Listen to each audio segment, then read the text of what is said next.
מפי פרופסור קולברנר ודוקטור אסתר שופק, שיציגו את העבודה שלהם על בינה מלאכותית ולמידה. ביל ואסתר הם מהראשונים שאימצו את כלי הבינה המלאכותית היוצרת בעשייה הפדגוגית שלהם, במחלקה לאנגלית במסלול של בלשנות אנגלית. The floor is yours. Thank you. So I want to start out by saying that people are looking at ChatGPT as the end of the humanities. It's the beginning of the humanities. In the New Yorker recently there was a piece about how our expectations as professors have been lowered. Mine are much higher now. I want to talk just first, before Esther and I both present a little more practical things, why this is our time. The old model of knowledge, where you can want to find out something and you consult somebody, that is Google, and you get the right answer, that's over now. Humanists from the Renaissance have always known that knowledge is produced. That doesn't mean we're relativists. It means we acknowledge the way that the subject makes a difference. So one of the things that we're trying to do is to ask questions and to get our students to ask questions. We will always, as you'll see from our presentation, emphasize the importance of reading and writing. So whatever administrator is here, everybody now, because ChatGPT is the shortcut and it will cause us to lower expectations unless we teach them to read and write.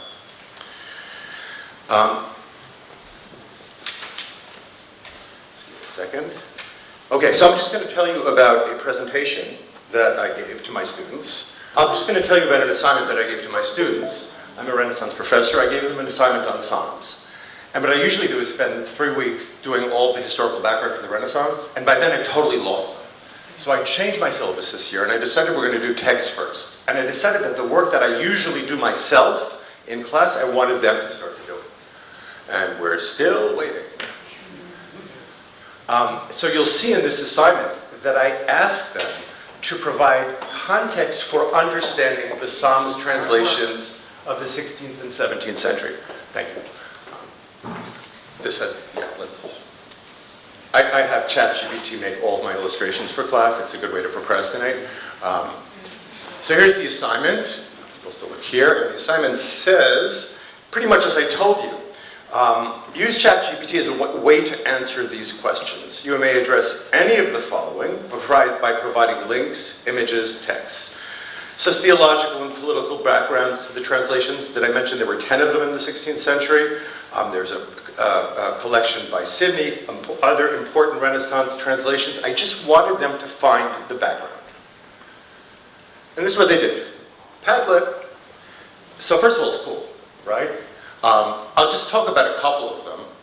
Coolio, if you don't recognize him, apparently wrote a song based upon Psalm 23, Lord is my shepherd. And that's exactly what I want my students to be able to do, to understand how literary traditions work. And by doing something so contemporary, it shows how something so old still infiltrates our culture. The one in the left was by a very good student, and she asked, my idea with this was, what they did is they used ChatGPT, that's one question, that was it.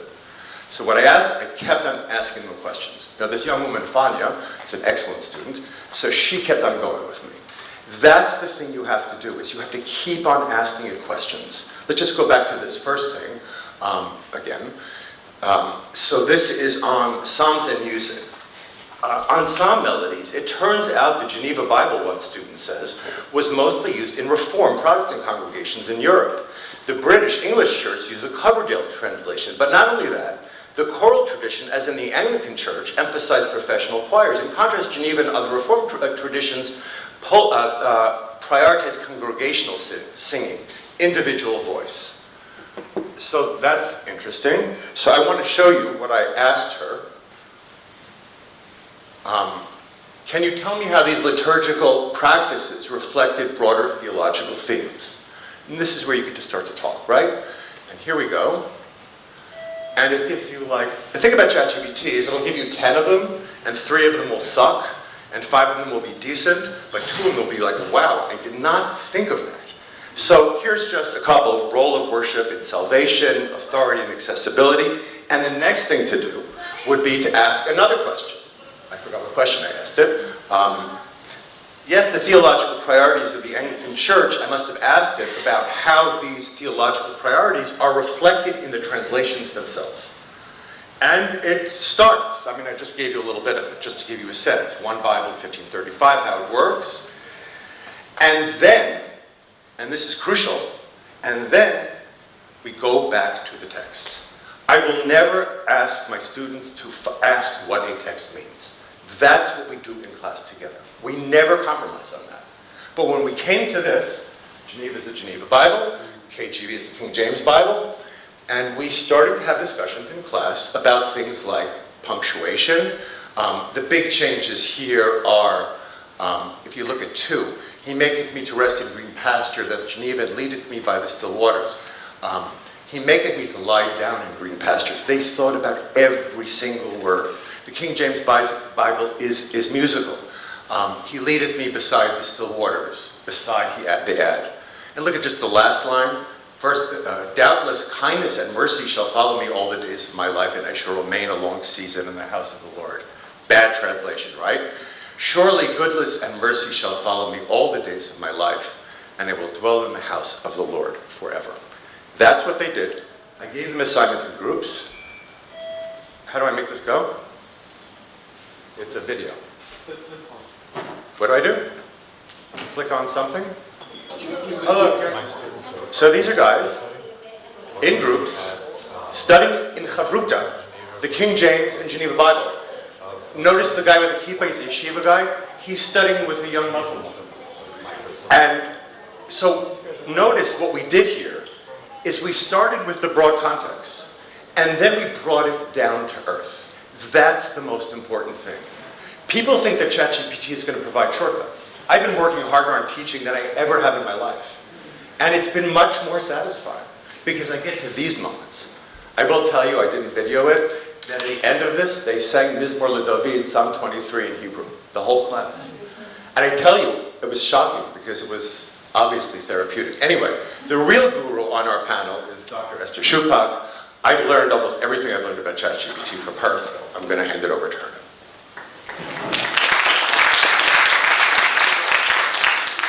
Thank you.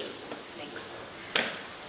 So I want to start out by apologizing, which I always tell my female students not to do, but here I go. I just needed to have some emergency dental surgery this week, and I had a wisdom tooth cut out of my gums, and so I hope that my speech will be clear enough, and I hope that I will have enough wisdom left to offer you something. So I want to begin. What happened to the screen? So I want to begin by clarifying my own position. The thoughts on ChatGPT tend to coalesce around 2 ends of the spectrum. On the one hand, there are people who are concerned that ChatGPT should not erode our students' abilities to read and to write and to think.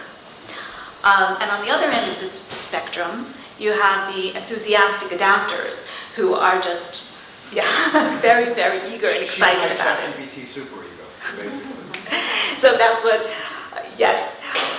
So I tend to be in the middle.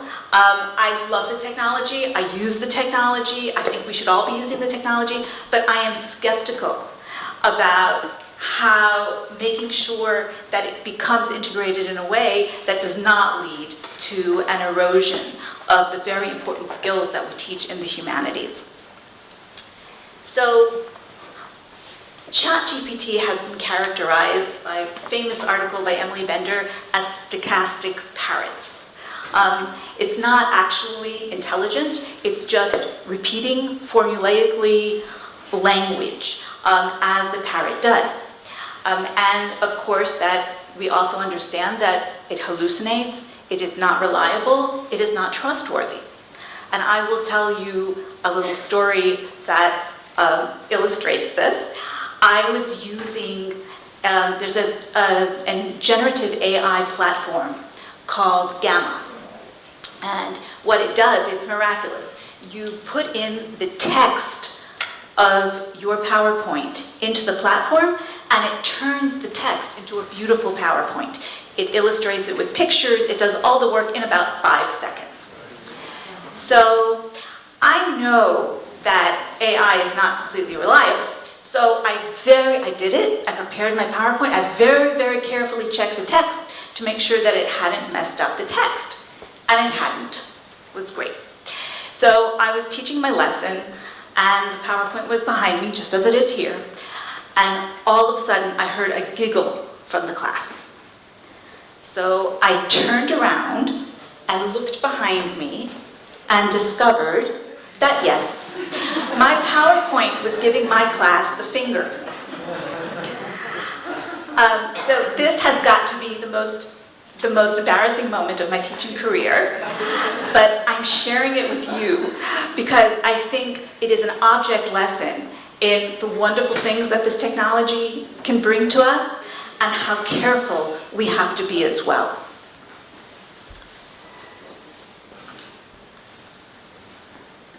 So I want to talk about some misconceptions that people sometimes bring to the table when they're talking about this technology.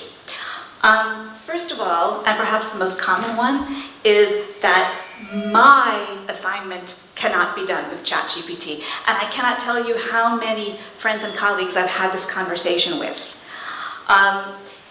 People assume sometimes that if the assignment is based on the lecture notes, that if it's based on a text or a case study which is not available on the internet, that it's personal, that it's creative, that students will have to do it on their own. But actually, large language models can do pretty much any assignment. The students can upload your lecture notes to the large language model, and they don't even have to take the lecture notes themselves. They can use AI to take the notes and then upload that to the model. They can upload your text, they can upload your case study, they can ask the model to pretend to be a 20-year-old college student and answer the question. So there is really no assignment that you can assume cannot be done by ChatGPT. It can all be done with the help of ChatGPT. And if you can find one that can't, I'd be very interested to see it. Another related misconception is that I can easily spot AI usage. In fact, that is only true when it is done badly. Okay? We saw this vividly illustrated in our academic writing class. For the last decade, we've been giving an exam at the end of the class. And generally speaking, there is great consistency between the students' work that they've been handing in all the semester and how they do on the exam. Well, for the first time last year, there wasn't. We had quite a few A students who did significantly worse on the exam. And it's clear that they've been handing in ChatGPT-assisted work all along without the teachers realizing it, despite the fact that they're experts on this. There's also a recent study that has come out demonstrating the same thing. So the students who were catching, quote unquote, using ChatGPT are the weaker students, the less capable ones, the ones who need it more perhaps in the first place, but we're by no means capturing, according to the study I saw, was 83% went unrecognized. So we're not really getting a sense of the scope of it. And another misconception is that, oh yeah, I can just use an AI detector. They're not reliable, they don't work, they present false positives, unfortunately. And there are all kinds of clever ways you can get around them, because there are websites where you can plug in your ChatGPT results and it will produce it for you in natural language, or more easily, and again, these prompts are available online, you can stipulate when you put in your ChatGPT prompt, don't use words like delve into and all of these giveaway terms. Don't use this kind of syntactic structures. That's also a giveaway. And so then you can produce results that sound nothing like ChatGPT. So basically, there is, I'm afraid to tell you, no escape. So if you have something, if you have an assignment that you don't want to change, or if you're testing some very, very basic skills, the only way to make sure that your students are really doing it is to do it under testing conditions.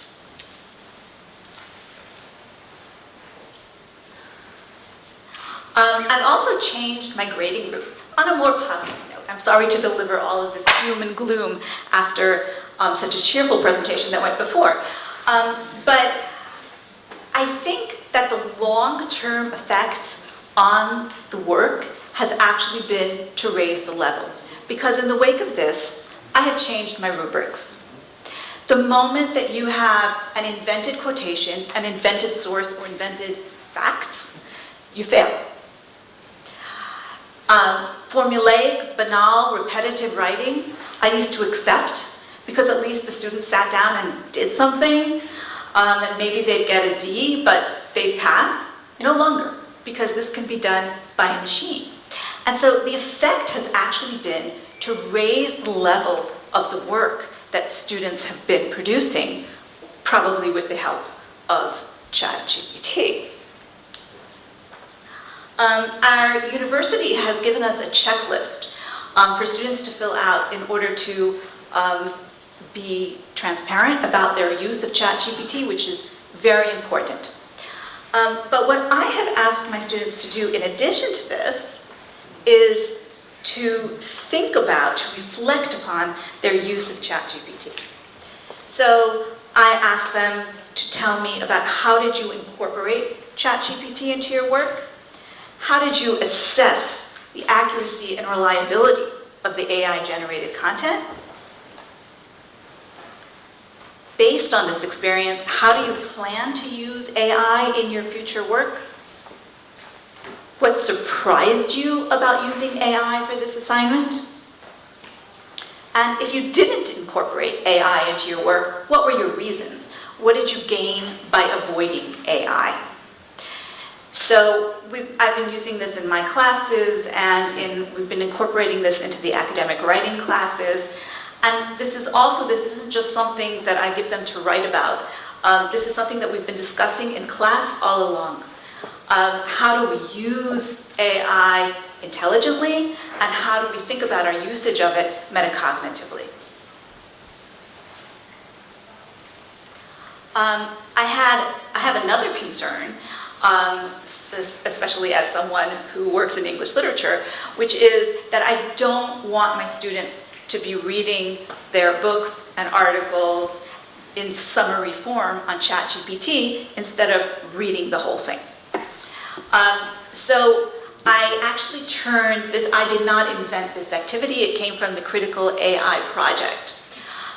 So I assigned them an article to read for homework, and I said, as you read it, I want you to mark off a passage that struck you as particularly well written, particularly important, maybe it surprised you, and mark off anything that you questioned or disagreed with. So then when we came to class,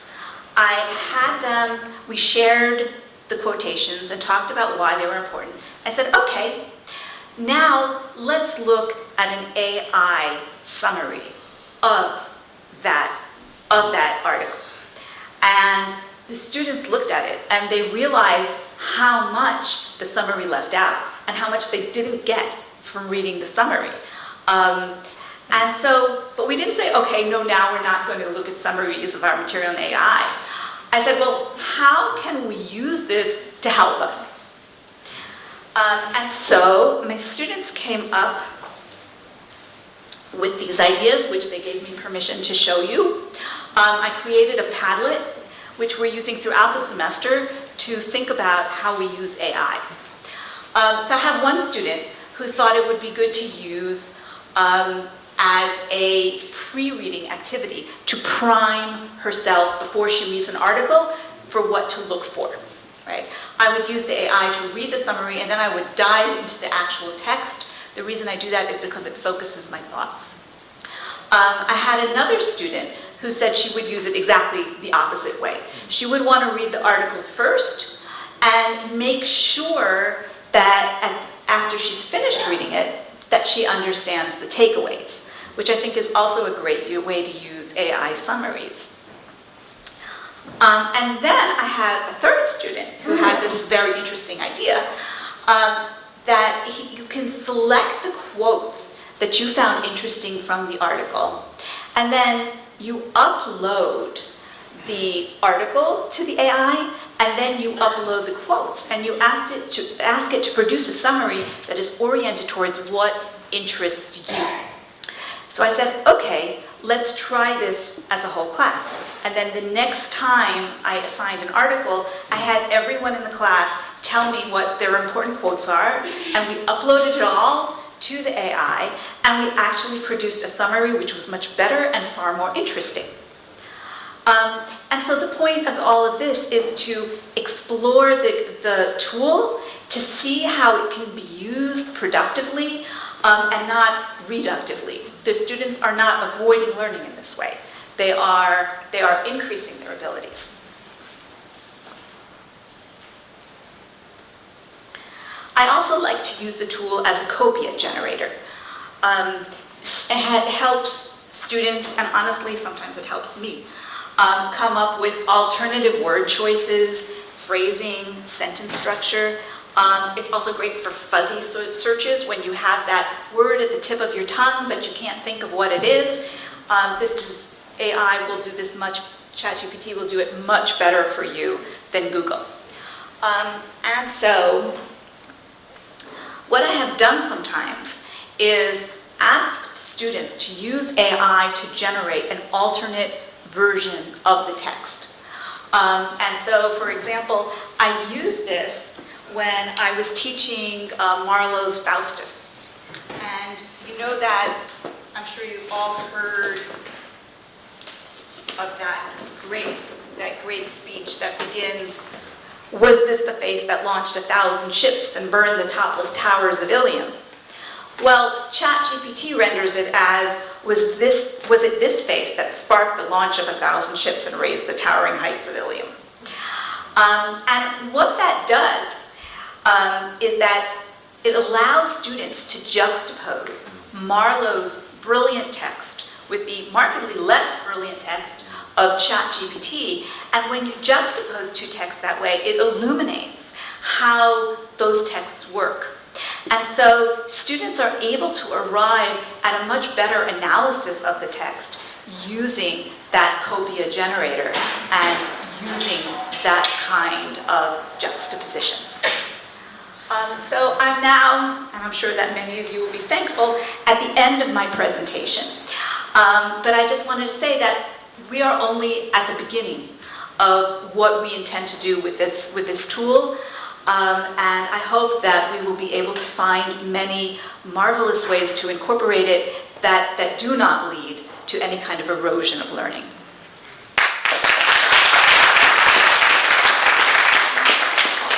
Tamara, did you have a question? Not at all. Not at all. I find that they are, and in fact, that I have put more of an emphasis on oral skills and oral presentations precisely for that reason. But what is interesting is how ChatGPT affects our own language. The other day I was working on an article and I found myself typing the words delve into. Ask me the question in 20 years. Okay, thank you very much, everyone. First, an apology.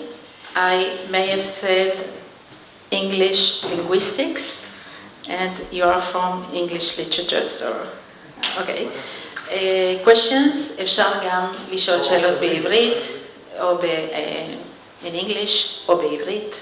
Yes. Okay, I'll start with a shallow analogy, but when the cellular phones appeared in history, it took some time for people to realize that don't need to memorize any numbers. So, a question here regarding the specific point you raised about reading the whole article versus reading the summary or the briefing document or whatever resolution is.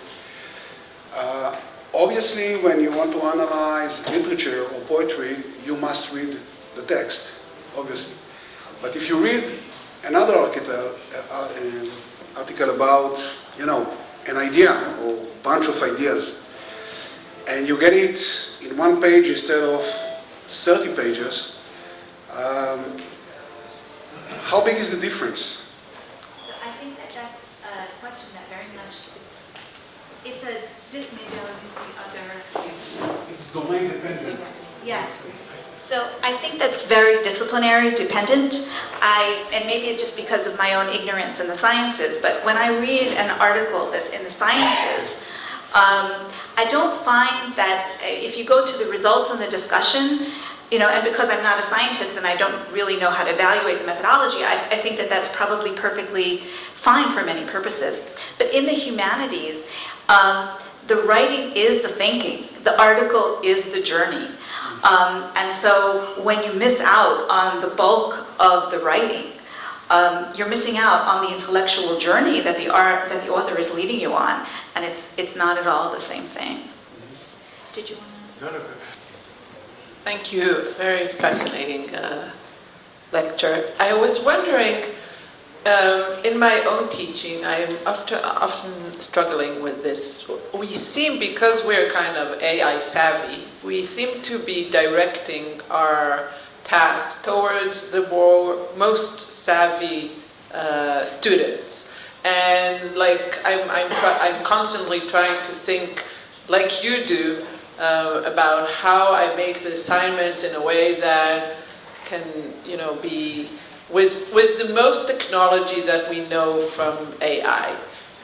However, then when I come to class, I mean, I have, 30 students. Some of them just did not even consider. And I'm wondering if we're not robbing the students who are just not that interested yet in using AI, and if we're not kind of pushing some of them towards it, because I also now include as a mandatory field in my, when they read a paper, they need to say how they used, but some of them are saying like, we didn't, just leave me alone. So how do you deal with that?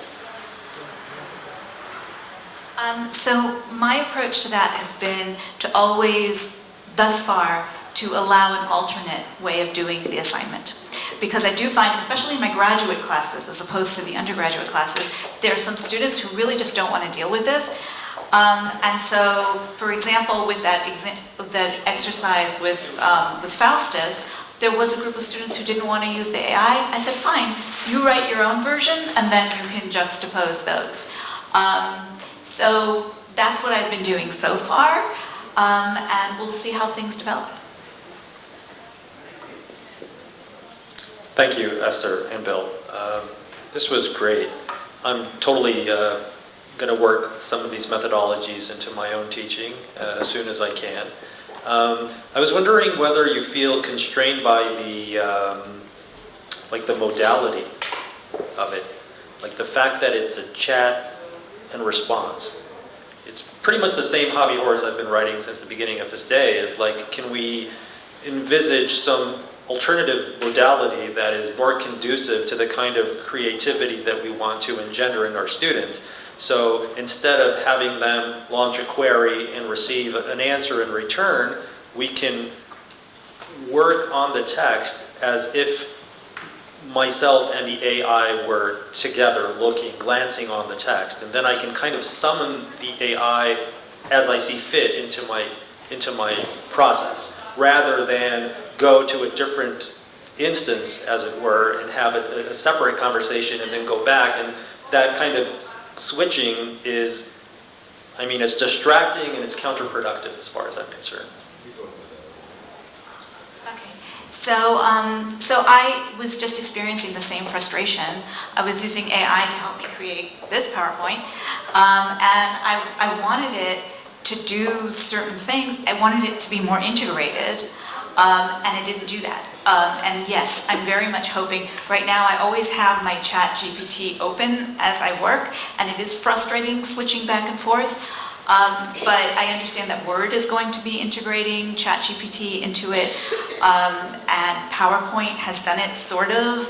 It's not great yet. I just have hope for the future that it will become more integrated. Experimenting with voice at all? I've been using some voice. Yes, absolutely. And it answers differently. Yeah. So I don't know. It's exciting to look at, to consider how this technology is going to develop, and whether one day I'm hoping that we'll be able to just sit in front of Word and say, tell me another 5 ways I can say that phrase over there, instead of having to go through the switching and all of that. Absolutely.